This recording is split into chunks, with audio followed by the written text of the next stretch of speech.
Aku sempat dikira setengah gila selama 1 bulan setelah insiden di air terjun Gua Kikik, Bojonegoro. Pengalaman yang menurutku sangat aneh. Kejadian ini terjadi saat aku berusia 11 tahun. Aku hidup di daerah yang dikelilingi tambang minyak di Bojonegoro. Hampir tiap hari, jika tidak lagi sekolah, aku dan teman-teman jarang keluar rumah. Makanya, ketika hari libur tiba, kami akan menghabiskan waktu di luar rumah sepuas mungkin. Tujuan kami kali ini adalah Gua Kikik, yang terletak di area hutan Bojonegoro. Gua Kikik tidak jauh dari desaku di Bojonegoro, kira-kira 3 kilometer. Tujuan kami bukan cuma sebuah gua, tapi air terjun di sana. Kami ke sana dengan jalan kaki beramai-ramai. Sesampainya di sana, kami langsung main air. Air terjun Gua Kikik di Bojonegoro memiliki 3 tingkat. Jika mau berusaha menyusuri tanjakan dan gua kecil, kami bisa mencapai air terjun paling tinggi. Namun, waktu itu jiwa petualang kami belum tumbuh. Kami sudah puas main di air terjun paling bawah dan berteriak-teriak kegirangan saat loncat ke air.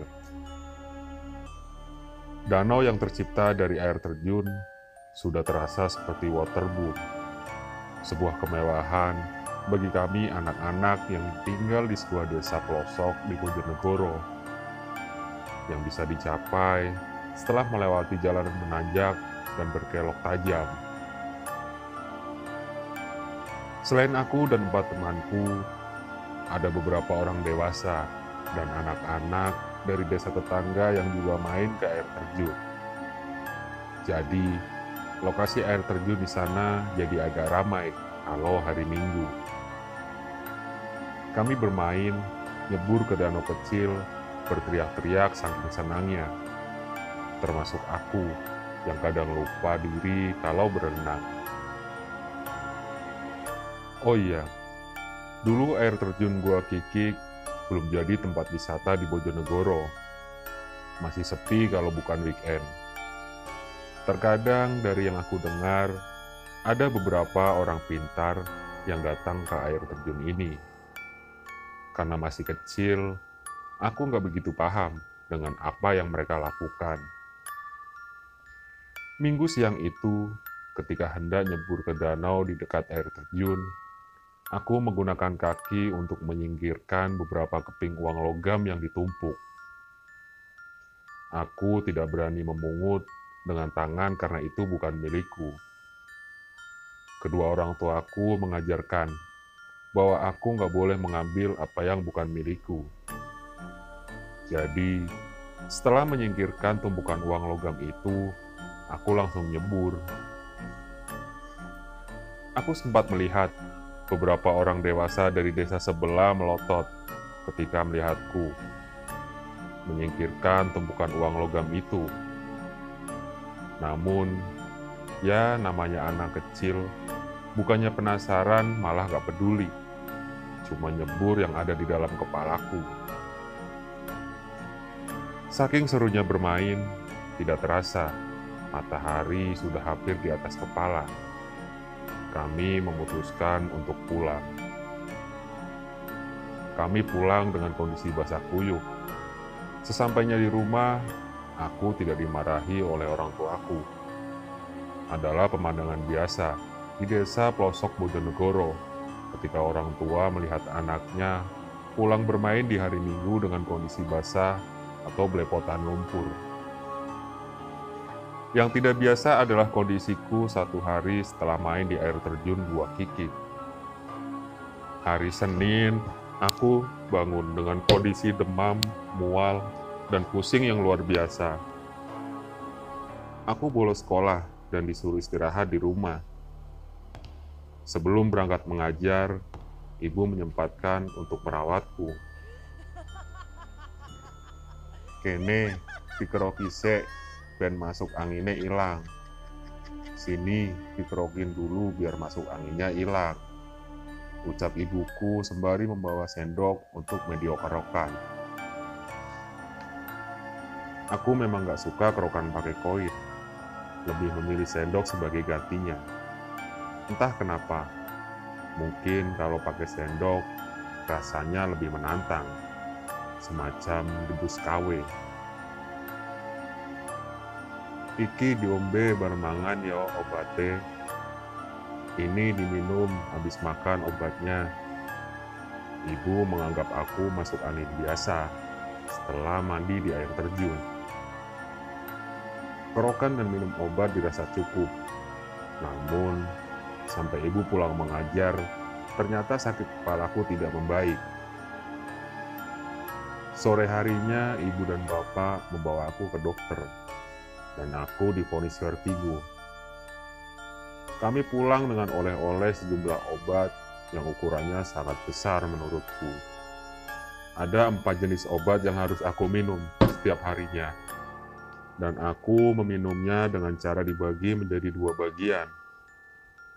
Lebih tepatnya memakannya sih, karena aku menelan obatnya dengan cara makan pisang. Tidak ada perubahan yang berarti setelah meminum obat dari dokter. Setiap malam, aku selalu menjerit kesakitan karena kepalaku seperti dibentur-benturkan ke tembok berulang kali. Aku juga merasa sesak, seperti sedang menyelam di air terjun. Aku baru bisa tertidur jika ada yang memijat kepalaku. Seminggu berlalu, dan obat dari dokter sudah hampir habis. Tapi kondisiku tetap sama, membuat bapak sempat meminta air yang sudah didoakan oleh kiai di pelosok Bojonegoro ini. Namun ternyata air tersebut tidak membantu. Orang tuaku membawa ke dokter yang lain. Tempat praktiknya dekat pusat kota Bojonegoro. Jadi kami menempuh perjalanan yang lumayan jauh demi aku berobat. Namun sayang, perjalanan itu nggak ada hasilnya. Sudah 1 minggu aku bolos sekolah, dan hanya bisa berbaring karena sakit di kepala tak kunjung hilang. Setelah dari dokter yang kedua, mulai muncul kejadian-kejadian yang tidak masuk akal. Setiap aku mandi dan membasahi kepala, sakit kepalaku semakin menjadi-jadi. Aku berteriak memanggil bapak dan ibuku. Kemudian, aku tiba-tiba pingsan. Kejadian tersebut terjadi beberapa kali. Keadaanku semakin memburuk. Aku jadi tidak berani mandi. Padahal, aku sangat suka bersentuhan sama air. Makanya main di air terjun Gua Kiki Bojonegoro selalu aku nantikan.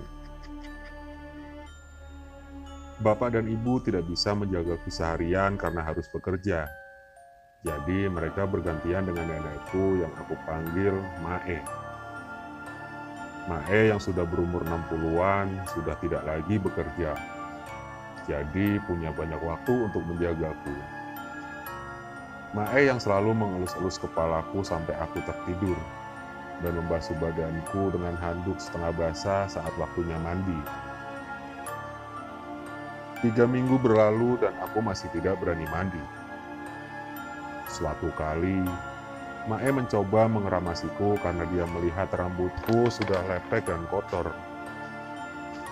Anehnya, sakit kepala yang biasanya aku rasakan saat membasahi kepala tidak lagi terasa. Aku merasa tangan Mae nyaman sekali. Akhirnya, aku memberanikan diri untuk mandi sendiri.